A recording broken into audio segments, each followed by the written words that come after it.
I'm Brad Dalkey. I'm 19 years old and I'm from Norman, Oklahoma. Brad Dalkey had Sooner blood in him since the day he was born. His dad Bill played and wore number 40 on the 1975 national championship team. His mom Kay was on the first women's golf team, and his grandfather was a three-sport star for the Sooners. So it was no surprise Brad came to OU. It is a surprise, though, that the Norman native committed to the Sooners at just 12 years old. I knew I wanted to go to OU since I was a little guy. I grew up in an OU family, and it's the only place I wanted to go. And Coach Hibble took a risk on me, and it worked out pretty well. Dalkey qualified for the U.S. Amateur at Oakland Hills over the summer and coasted through the first 2 days of stroke play and into match play. There, he rattled off 5 straight wins and advanced to the championship match against Australian Curtis Luck. Dalkey played well the first 18 holes as the two were all square, but unfortunately for Dalkey, his luck ran out and he finished runner-up. I didn't play well that second round that day, but it was fun to be able to go and hit some really good shots throughout the day. A lot of people watching, and it was such a fun day. Even though I lost, it was awesome.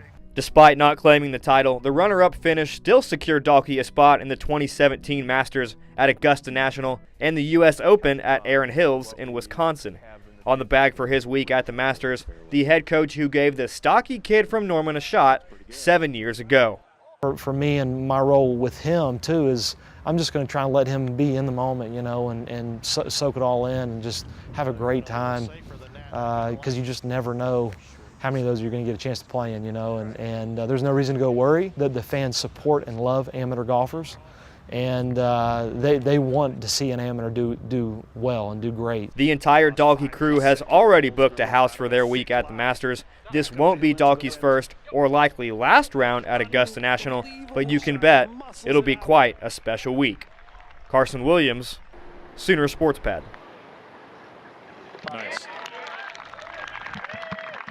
In any other year, the Sooners wouldn't bat an eye traveling out east for another weekend tournament, but after standout Brad Dalkey finished runner-up at the U.S. Amateur at Oakland Hills last summer, he secured himself a spot in next week's Masters at Augusta National, the first major of the year and the grandest stage in all of golf.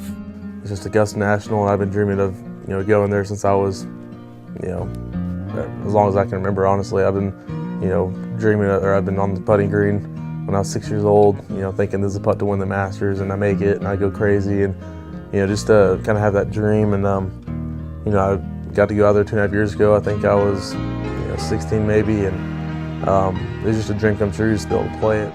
Dalkey says he knew he would eventually play in the Masters one day, but never thought that would come this early.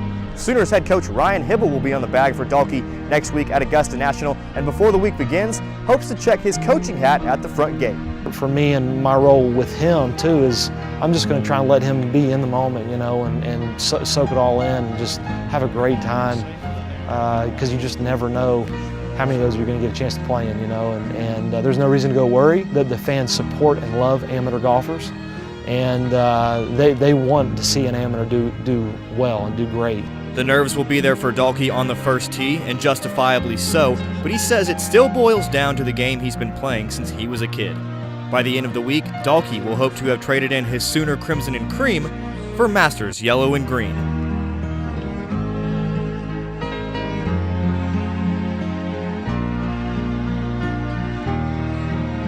September 11th, 2016. Oklahoma wins the Gopher Invitational for the second straight year behind Grant Hirschman's individual medalist honors. The previous week, head coach Ryan Hibble and his wife Becca lost a baby boy at 18 weeks of pregnancy.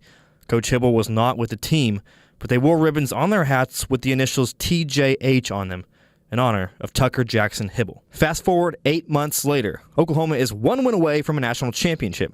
The defending champion Oregon Ducks is the only thing standing between OU's second national championship. And honestly, I think that they had confidence knowing that they were about to go beat Oregon. And and secretly, I felt a little bit of the same emotions, thinking that, these guys are getting ready to go do this. Hibble sends out Blaine Hale and Max McGreevy first, and the two take care of their matches with ease.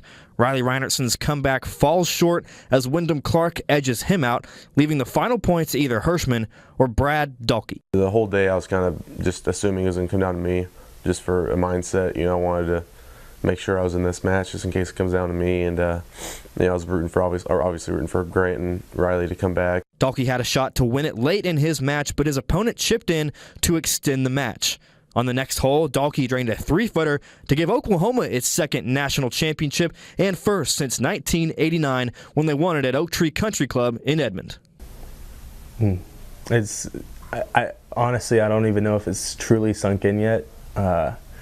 We see it all the time and we walk by and see the trophy, but I don't think I'll really understand how much this is going to mean to me later on in life. When I look back and remember that week and just remember my teammates. The legacy will live on forever in Sooner history. Dalkey now has a ring to match his father's that he won under Barry Switzer in the 1970s.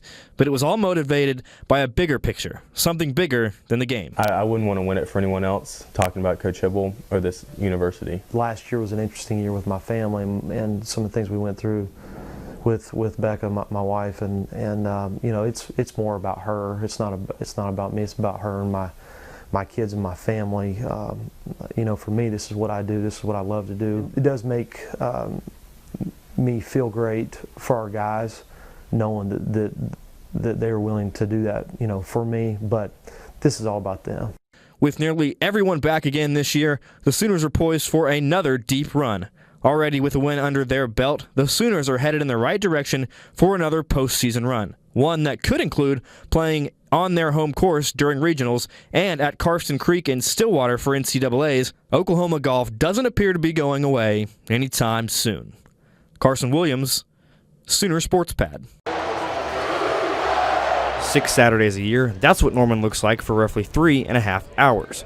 Prior to that, the city takes advantage of the masses making their way to see one of college football's best teams. With over 85,000 people attending each home game and even more sticking around at the restaurants and tailgates on campus, Norman welcomes thousands of visitors on game days. Obviously, the occupancy rate for a North Texas game versus an Ohio State game are going to vary wildly. Also, there's so much difference between an 11 a.m. kickoff and a 2:30 kickoff and a 7 p.m. kickoff. Then, of course, the weather factors. According to Visit Norman, the city generates over $8 million per home game in total business sales. An average of 5,000 hotel room reservations make nearly $1 million in revenue. Norman makes over $300,000 in local taxes, and in total, nearly 7,000 jobs are supported by game day traffic. One of the biggest profit generators comes in retail at over $1.5 million per game, but food and beverage only slightly trails that, averaging just under $1.5 million. Places like 747 on Campus Corner are a hotspot to fans who flock to Norman. Our average on our busiest times during those days are about $1,500 per 15 minutes, which is kind of crazy to think about. Whether they're buying food, a t-shirt for the game, or a hotel for the night, the city has a use for all the cash inflow. Eventually, streets, schools, law enforcement. So the economic impact of a Sooner football game is going to have far-reaching impact for every citizen. Game days in Norman have evolved drastically since they began playing in 1895. But as the program continues to excel, so does the city. Carson Williams, OU Nightly.